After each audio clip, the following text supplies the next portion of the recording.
welcome to you, Rhonda, and we're seeing you on screen. Okay, I'm like I said, I'm not sure you can see me or not. I'm not really good at Zoom. I'm Rhonda Bolinger from Outstanding Unlimited, Outstanding Marine in Cecilton, Maryland, and we specialize in Volvo, 100% pretty much. And here to introduce you, if you don't know, about the IPS system, which is the Inboard Performance System, which is an uh, integrated format between the steering, the engine, and all the electronics, so that you can go to one place. That if you have a problem, one dealer can deal with it. You're not dealing with a steering problem from Teleflex and a transmission from ZF and an engine from Cummins, and then put it all together. So um, we're just here to and give a little bit more information. And if you have any questions or there's problems that you're trying to figure out, let us know. There's two versions of Volvo. There's the Marine Leisure and the Marine Commercial, which commercial is more Coast Guard, fishing, pilot boats, and the Leisure is inboard on the bigger diesels. Gas they've gotten out of inboard, so it's only on the diesel side. Um, the uh, the dis the leisure side, the commercial side is like power sailing also. The leisure side, um, the bigger yachts, and we go from anywhere from two engines. Well, you do have one engine, you get two engines, you have three engines, you have four engines. And then how that's all integrated. We can have up to 8 different stations on a boat. They also have and we go from like a D4 clear up to a D13. The D11 and the D13 come from the truck side. They're they phased out the D9 and the D12. So um, then I think because we're surveyors here, we want to highlight what the surveying part is. Um, we're looking for corrosion on shafts. We're looking for corrosion in the bilge on the heat exchangers on the aftercoolers. Um, the If there's any leakage, well, here's a good example of corrosion, and this was caused by electrolysis, where a bilge pump wire got down into the water and fried this drive in a matter of, I think, 90 days. Um, and yeah, it was just a loose bilge wire that burnt off on the bilge pump and laid in the water. Um, Also, we look for corrosion on the exhaust pipe. We have somewhere water leaks down, or we see out external leaks dripping down, and sometimes it will cause the corrosion. Sometimes I'm not sure you can see that on the second page to the right of the drive where it started to eat through on that exhaust port inside the boat. And there's also water um, stray marks coming down from the top. On the IPS 15s and the IPS 2s, there's a valve, and you need to grease that at least once a year so that it doesn't leak and drip down and corrode that exhaust pipe off. Here's some more pictures that we have. Um, in here, there's on the older drives, they had a steel plug that went in for the drain plug, and they changed that to a brass with a magnet on the end, so that'll pick up some of the metal. You don't need a special tool to take that out. You do need a special tool to take that whole inner piece out. Also, this one's eating the zinc off, and it's actually not zinc, it's a cast iron anode that goes on inside the exhaust hub. There's two different kinds of Stacy, go back to that. Yeah, so the ACP is the black box in the top. In that you have an aluminum anode. We try to use Volvo because they use a higher concentration of aluminum than the ones you can buy online. And if you see that it looks good, it may be perfectly square, but those anodes eat from the inside out. So the inside may be hollow, even though the outside is fully intact. So actually, if you tap on it, you can sort of tell if it's good or bad. We've noticed, or we've found recently, that if that ACP unit is shorted on the back, it will short out the ability to see the engine computer or be able to read the engine. So that's a little inside thing that we just found recently. There are wires in there that you need to clean periodically so that it does read correctly. And then your bottom zinc would be what is the bond to the boat. Go ahead, Stacy, next one. So here's a problem that I normally see, usually where the engine is sitting underneath the hatch and the water's dripping from the top down on top. Well, this piece here is your SUS, which is a computer. We have seen where water goes in the seam underneath of that yellow strip. There's a seam with bolts that if that seam is broke, it says it's not warrantable. But we have seen that when the boat sinks, the water gets into that seam because it's really not sealed that well and will short this out. But this water sitting on here is where the corrosion or the salt water is signs that we need to stop the water from coming in. And it could be as simple as a hose above it that's leaking. But we want to try to find out where that water is spraying from. So you have to do a little bit of forensic science there. That was for Randy. So the doer props can be damaged from impact, gravity, or debris.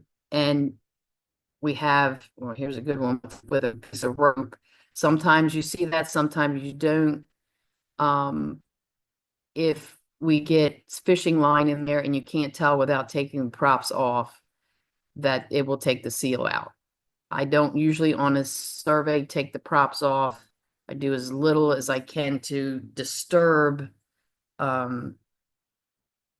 what's going on with the boat. So we can normally find out from an oil sample if we've got water in it.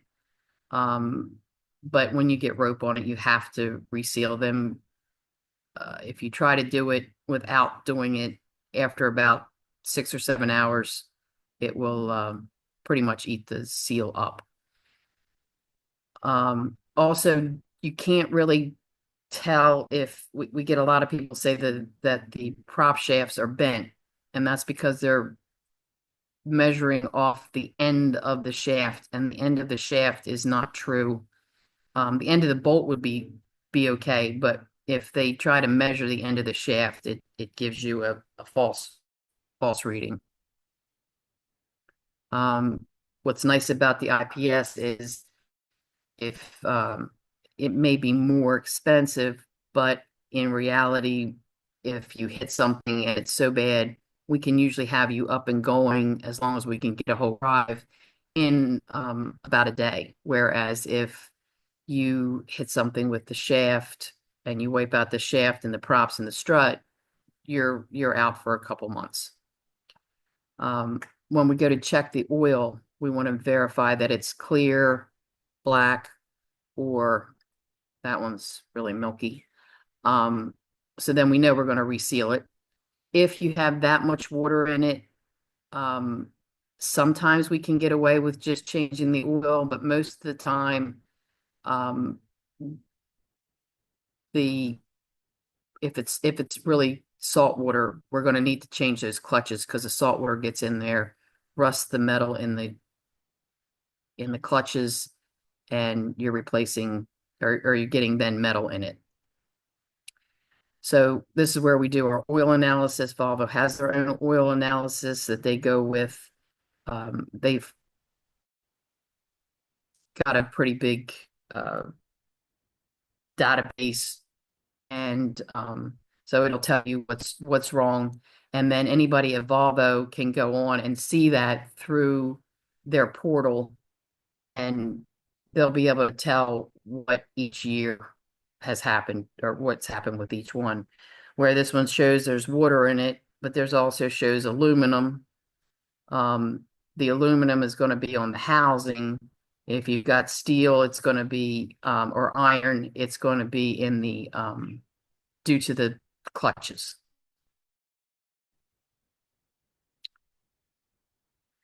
So here's some of the wear.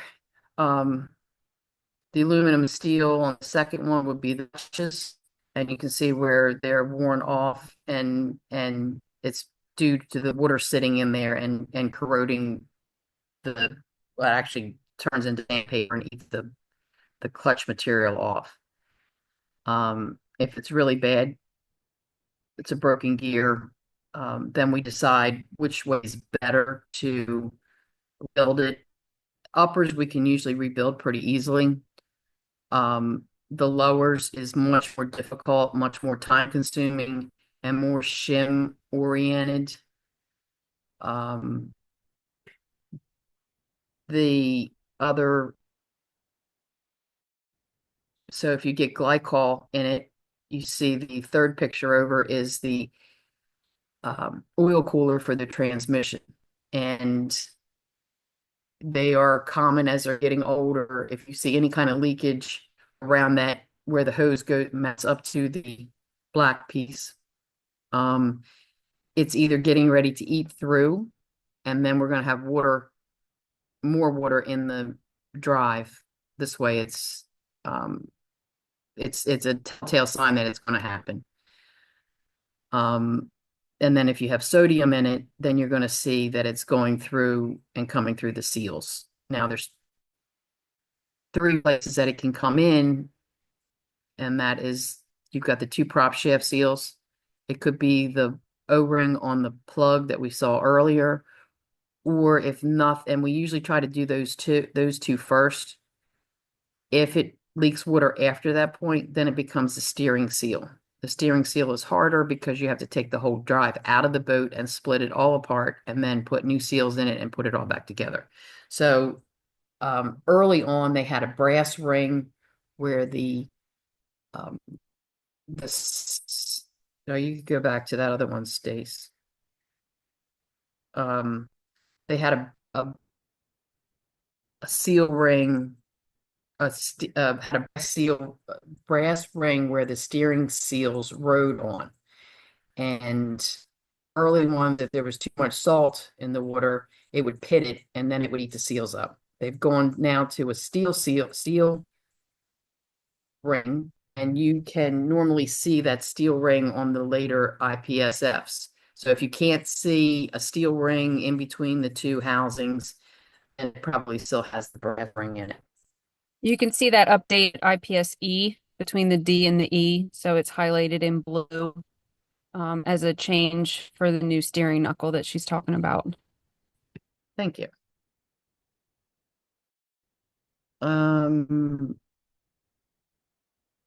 So that's on the drive itself. Then we have different versions of your EBC system that controls it, and that goes. You have A, B, C. Let's see, A, B, B2, C, C1, 2, 3, D, E, E2, 3, and 4, and now we have 2.0. So the old HCUs were, you had 2 different connectors for each side underneath the helm. They've now moved it to everything under into the control, the throttle control itself. The PCU, this happens to be an E. The older ones, A's and B's, are single little 6-pin Deutsch connectors that connected it. There's different joysticks. The old style this is the new style. The old style has just 2 little buttons. They've all been replaced with this newer one. Now we're into EVC 2.0, and we have docking assist. We have joystick driving. They just keep adding on, but and let's see what else. What else do you have on there, Stace? Maintenance. Okay, so if you do the maintenance, you want to do so the book now tells you to do an oil change and service the drives every 400 hours. If you have IPS or less, if you do not change that oil every 200 hours, at least every 200 hours, you're going to be replacing the drive sooner than later. The oil just turns black, and it just for some reason it takes the drive away. It does tell you once a year or 400 hours. So I would not let it go 400 hours under the new thing. I wouldn't still only go no more than 200. If somebody only does 50 hours, 70 hours a year, I know they tell you to do it, change oil every 2 years or every year, but we let them go 2 years. But if you're going to be traveling to Florida and back, we suggest you change it before you leave. And if you've hit that 150 or 200 hours in Florida, change it before you come back home, because you will see more damage and wear to the shafts. I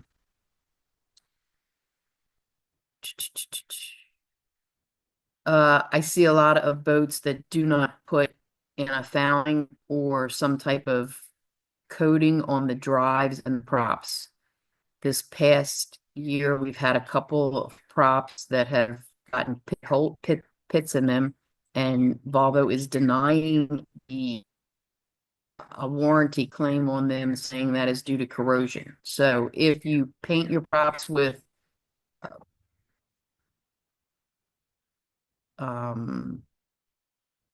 Stacy, give me the name. Copper? Prop speed. Oh, prop speed. Okay. Prop speed them, so that keeps the corrosion ability out. Also, the drives must be painted with something, whether it's the Petit micron type or the prop speed.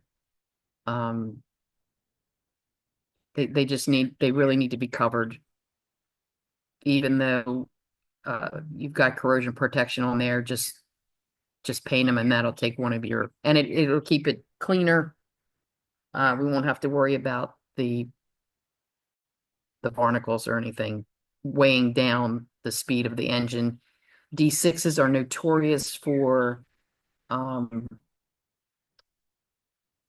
losing longevity due to somebody running with overloaded engines, either due to dirt or barnacles or whatever. So try to persuade your buyer that they need to keep those drives and props clean, and your bottom.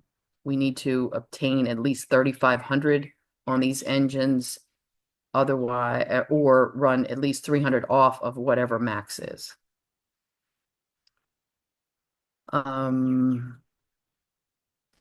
Okay, so the newer ones, you have the screen that tells you where the problem is. So in this one, she's got where the green light is on. That means your problem is in your starboard engine.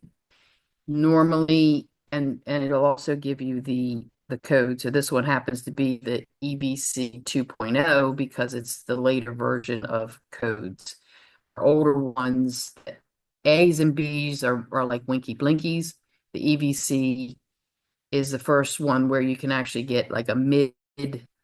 I just usually forward, there's a YouTube that Volvo made on how to retrieve your codes. Those we want to go for mid 128s, 187s, 164. So mid 128 problem is a engine. A mid 187 is a PCU. The PCU is the piece that is like the network connector. It talks to everything. The 250 is going to be either the outdrive or the IPS unit. And the 164 is the shift action, the shifting control that runs all your gauges and your it's not the steering, but it's your controls. So on the 7-inch display, you can get your codes at any time as long as it's touch screen. The problem with the 2-inch screens, the 4-inch screens, and the knob, the older 7-inch screen with a knob on it, once you turn the engine off, you lose the ability to see what the code was. So you'd have to reset it, or you bring in the Vodia. The Vodia is the Volvo version of the computer to hook up, and then we can do more evaluation of what's wrong. So do we have questions that anybody would like to ask?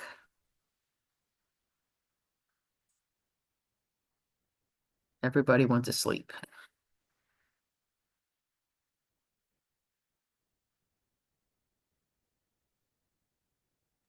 Far from it, Rhonda. We've been hanging on your every word. Todd has a question for you. Yeah, going back to ACP, you mentioned that that anode will corrode from the inside out. Do you know Correct. why that is? I'm just curious as to how us as there looking at the boat is gonna tell if it's corroding, if it corrodes from the inside out. Well, and that's, I mean, you'll see some corrosion on the outside, but if the thing is more than 2 years old, they just said they corrode from the inside out because the bolts are going through the center of it with the steel washer that holds it, so it eats from the inside out. And if you hit it with a hammer, some of them will shatter, that they're gone. The big ones, you can usually sand down. You want to get that calcification off of it so that it works better. Right. Do you know the same? Did that sort of answer it, or? Same is true with kill cords. They corrode from the inside out. How do you know when you look at a kill cord what's going on inside? Scary stuff. Anyway, sorry, Rhonda. No, that's okay. Any other questions?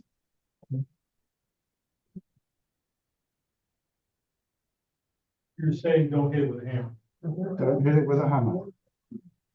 No, I mean, they'll tell you to hit it with the smaller one on the IPS Fs, the early ones, and I remember the old part number, but they've changed it 6 times since then. If you do hit it with a hammer, it will shatter, meaning that it's no good. So if you hit it and it stays together, you've still got some good meat in it. I'll let you do that. That's fine. A couple more questions coming. Ray, you got a question? Rod, we had a question on the IPS. Is there a water alarm in the system? So in the old ones, the IPS ABC,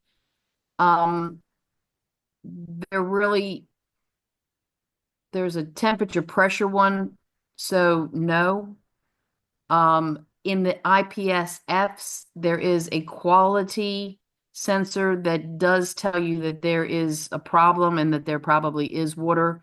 Usually the level sensor will sometimes tell you that it's too high, which tells you to go back and check. So the problem with the IPSF is in order to see it, you have to pull the, take a 5 millimeter wrench Allen head and take Allen head out and the sensor out where where they used to have a dipstick, it's now the sensor.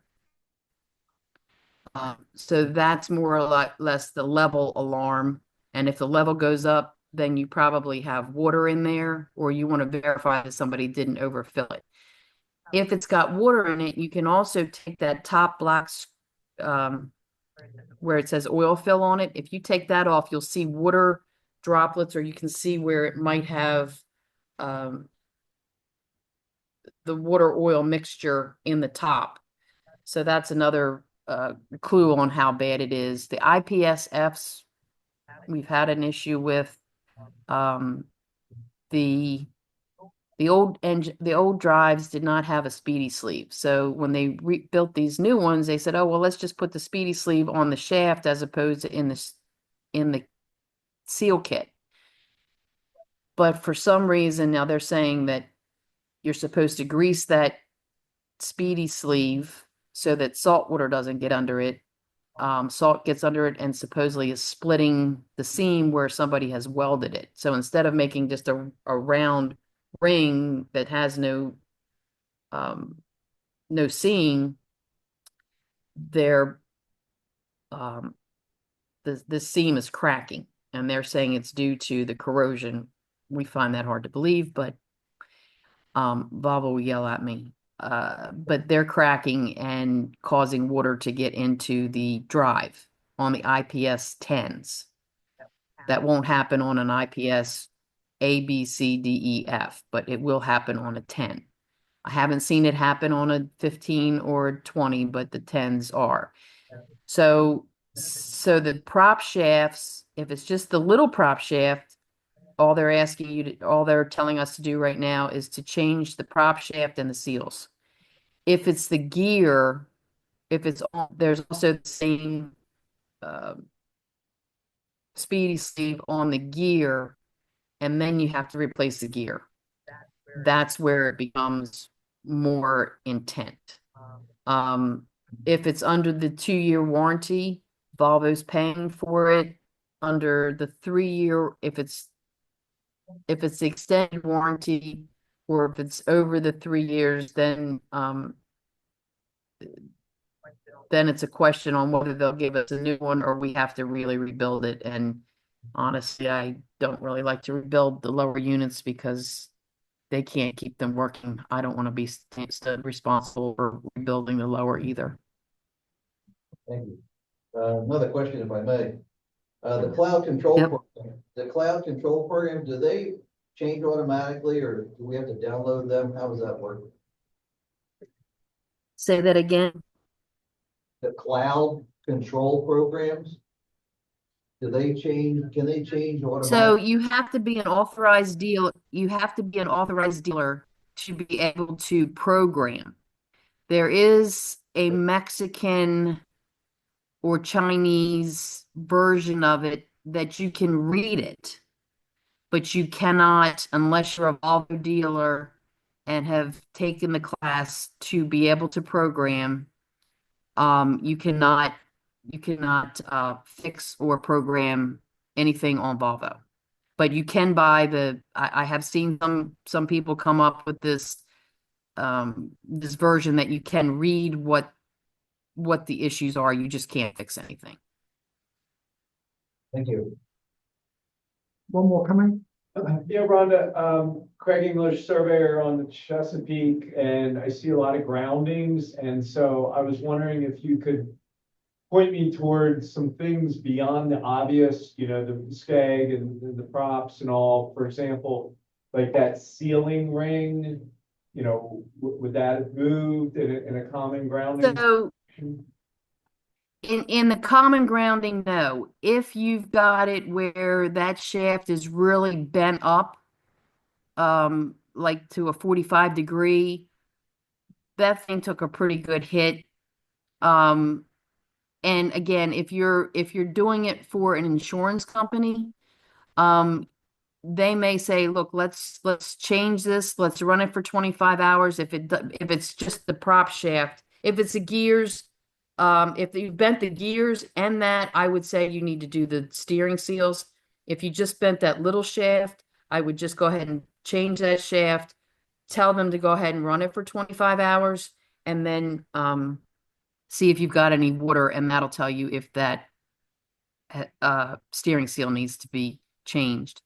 Now, for those who are being adjusters, what I do see is that if they've had a really hard grounding, after maybe 25 hours, it'll wipe out the SUS, which is the steering computer on top of the drive. It's that little SUS only has maybe a 3/8 shaft that drives on this little tiny star-shaped potentiometer. And so if it's stopped or stunned for any amount of time, it sort of strips the gears inside, even though you can't see it, and it's still electrical. But we do find that after a hard grounding, even if the thing steers fine the first time, 2 or 3 times down the road, it may not, and you will have to replace that SUS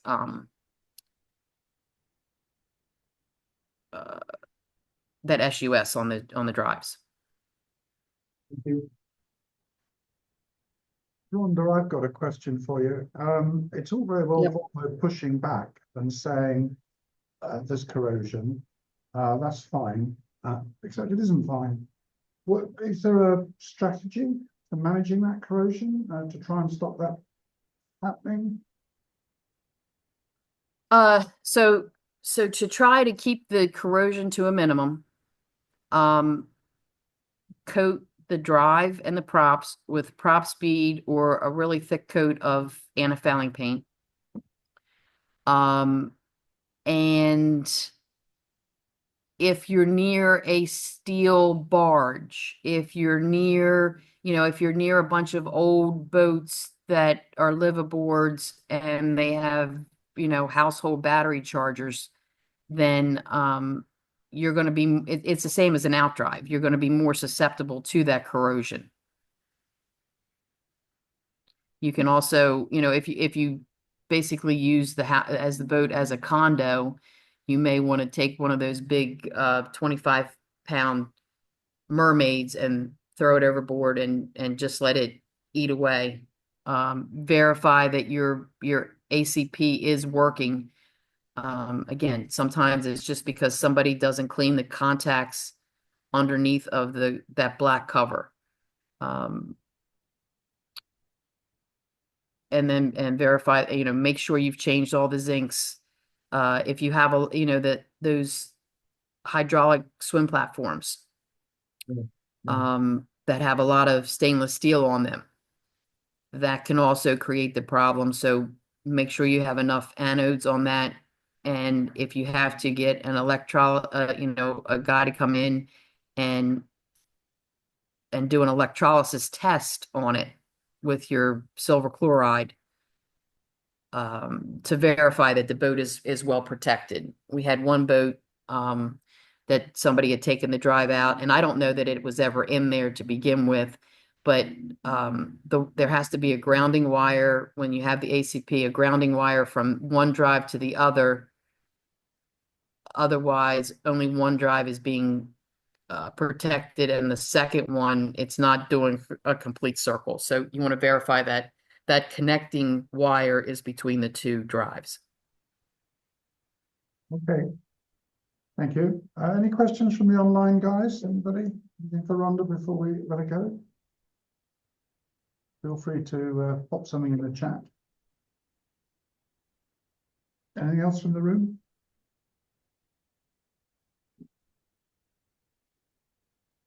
No, you have stunned us into silence, Rhonda. Yeah. But Well, usually when I'm on the boat with somebody, I'll teach them while I'm on the boat. So the guys in the room may have already been on the boat with me. So possibly, yeah, possibly. So look, on behalf of everybody, can I thank you very much for joining us and sharing your knowledge with the room. Thank you. Yep. Thank you. And thank you to Stacey as well for chipping in. I will. Thank you. Good to see you both. Thank you very much indeed.